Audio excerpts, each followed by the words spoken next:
What is going on to all my horror fans out there, and welcome back to my channel. We are here today to break down and discuss the new supernatural horror film by the name of Smile, which many have said to be the scariest movie of this year. I got a chance to see it in theaters last night, and I'm going to let you all know if that statement is true and if you should be seeing Smile in theaters this coming weekend. We'll be discussing that and so much more in today's spoiler-free review. But before we get into it, if you all haven't already, consider subscribing to the channel and hitting that notification bell. That way you can stay up to date with all my daily content. You can also give your boy a follow on Instagram, TikTok, and Twitter. All those links can be found in the description of this very video. Which, speaking of this video, if you enjoyed today's commentary, do me a favor, hit that thumbs up, share this review. It means a lot to me, and I appreciate the support. But more importantly, let's talk Smile. Let me know your thoughts before going into this film based on the marketing and the trailers. And after you walked out, did you have a smile or did you have a frown? Let's talk pros and cons. Were you terrified? Were you scared? Were you disappointed by this film? And I'll be honest with you all, I'm a big horror fan. And if you're a horror fan, let me know in the comments. It's been a really good year for horror. So once you've seen Smile, where does it fall in your rankings as far as your favorite horror films that you have seen so far this year? Let's talk about it in the comments below. So let's just get right into my thoughts here. Marking his directorial debut and basing this movie Smile off of a short he did by the name of Laura Hasn't Slept, director Parker Finn has made what I consider a quintessential date night out with the friends, gearing up for spooky season thrill ride. Now, you all have to understand, when I saw this trailer a couple months ago, I said to myself, is this the sequel to that terrible Blumhouse film, Truth or Dare, which I'm happy to say, with a smile, it is not that film. This film is 10 times, 100 times, 1,000 times better than that film. That's all due to the part of the direction here. Now, Parker, to me, he has such flair in his direction, and he manages to create both a fun and entertaining ride, but also giving you a terrifying experience while also providing some interesting commentary on mental health in a very particular way. Now, something that I could be 100% making up in my head, but there were these creative shots in the film where they would have these shots of like an aerial shot of a city or the farm or some characters in the film, and they would tilt the camera upside down. Again, I could be making this up, but whenever they would tilt the camera upside down, you would notice it formed a smile, which again, creative juices flowing all throughout the film, and the direction was pretty solid. But speaking of solid, let's talk about our lead, Sosie Bacon, who I was today years old when I found out that she was the daughter of Kevin Bacon. But as I digress, let's talk about her performance. I thought that she had such an engaging performance while going on this journey with her character, given that she herself is a therapist in this film who has her own personal demons and connection to a very traumatic experience. I found myself rooting for her character throughout this runtime and really enjoyed her character's art. And eventually, when she has to come face to face with her past, really great performance. But we're here to talk about how was the horror elements. Is it scary? How are the jump scares? Let's talk a little bit about that lore. Let's get into my thoughts here. First and foremost, I was born into the darkness. That's my very terrible Bane impression there. But I was born in it. What I'm trying to say is I was born on horror. I grew up in horror. I love horror. It's one of my favorite genres. At this point in my life, I'm very desensitized towards scares and being terrified while watching the movies. But I say all that to say this. When it comes to this film, it definitely has some of the most creepy and haunting moments and imagery that I have seen throughout this year. And I'll be honest with you all. When I got home last night, I was kind of looking at my corners and being like, wait a minute, is that what I think it is? And who knows? Maybe it is. But listen, y'all. It has some really good moments in this film, some really good scare factors, and I also appreciated that the film didn't rely on gore and a bunch of blood, but instead, it goes with the more tension-filled moments. Is it real? Is it fake? The atmosphere in this film was great. The film's score was fantastic, which brings me to the jump scares. I have to say it, y'all.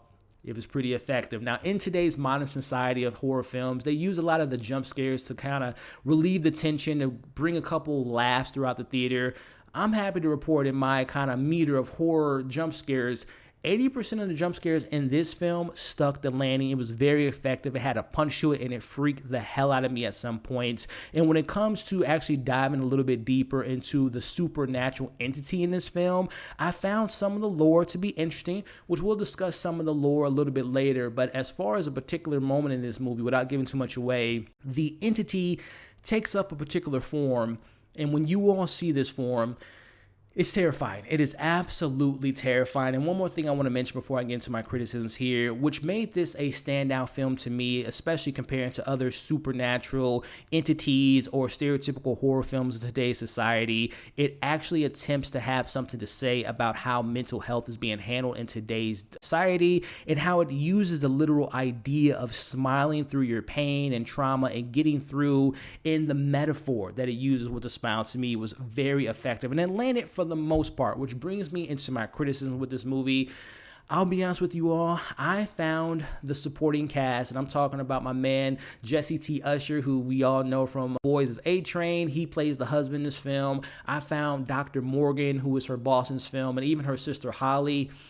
Whew, their performances to me were terrible, y'all. I'm going to be honest with you all. I found their performances to be very lackluster, extremely stale, lifeless, so generic, so stereotypical. But I also give a lot of that to the script. They didn't give them much to do, but they didn't really help themselves out because they didn't really bring a lot of life in their performances. So that was something that really stood out to me. They were in like almost a completely different film than what Sosie was in. So I thought the supporting cast, to me, just wasn't up to par. Now, I would say another thing that stood out to me, the pacing was a little bit off. Now, I said that this film was based on a short film, and there were moments where you can kind of tell this is almost a 2-hour film that they tried to find ways to fill in the gaps to obviously to make it a 2-hour movie. So I found the consistency to be, it started off really good. Like the opening sequence is one of my favorite scenes in this film, which shout out to Caitlin, who was also in the short film that this movie is based upon, which I have to see that movie, but that scene was great. But then we hit a little bit of a lull. Then we would pick back up. Then we would hit a little bit of a lull. So again, I thought the pacing was a little bit inconsistent from my personal opinion. But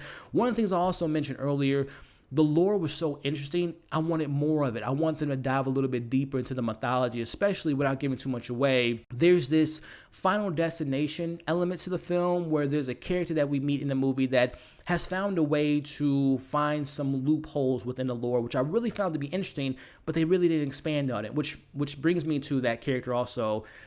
That performance, I'm a big fan of that actor. I don't want to give too much away, but that scene was just way too over the top for me. But last thing I want to mention, I personally almost borderline hated the ending, but I came to just say I dislike the ending. And I say that because I found it to be, and I want to clarify, not the actual scenes within the third act were bad. I found those to be very effective, but without spoilers, to me, it sends a bad message to the foundation of what they were trying to develop or try to tackle within the mental health element of the film. So I didn't like the actual ending of the movie.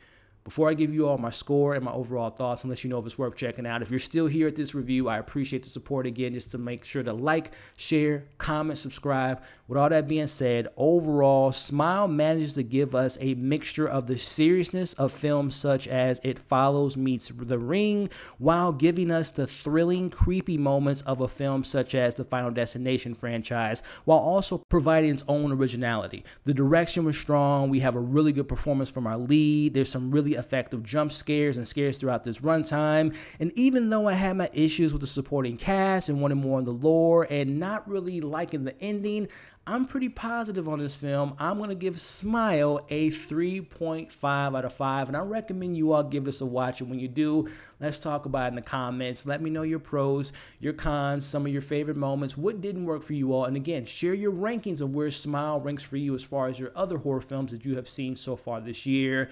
Thank you all for watching my review. I appreciate the support. Again, once you've seen it, let's talk about it in the comments. Just a friendly reminder, if you're still here, put a Smile comment in the comments below for the support. Again, like, share, comment, subscribe to the channel if you haven't already. You all have been awesome. Hope you're having a great day.